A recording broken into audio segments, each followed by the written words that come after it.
The haunted house. So we have a haunted house in our area and it has been running like this for many years. Years ago a guy had bought the haunted house and made it into a haunted museum sort of thing. People who enjoy haunted places love to go to this place to experience the supernatural.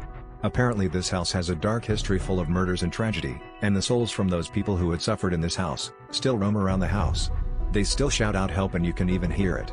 I didn't believe it until I went to the haunted and I heard the voices from the dead calling "Don't help." It gave me a chill up my spine to hear the voices of the head echoing throughout the haunted house, calling for help. I felt so useless because I couldn't do anything to help them. The supernatural energy is so high inside this house that you don't need a Ouija board. The banging sounds and the screams for help from the ghosts of the deceased. This house has so much suffering within it. You can feel it, and the guy who runs this house has put up the pictures of all those who were murdered in this place. You read about their life story and how they were murdered.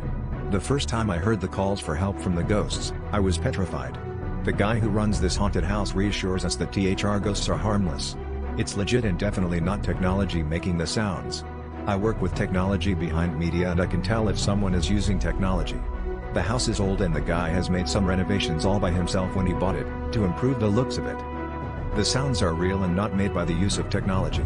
One day I took my friend to this haunted house and he couldn't believe it when he started to hear the screams for help echoing throughout the house. It was so real, and there is a difference between real calls for help and ones produced by technology.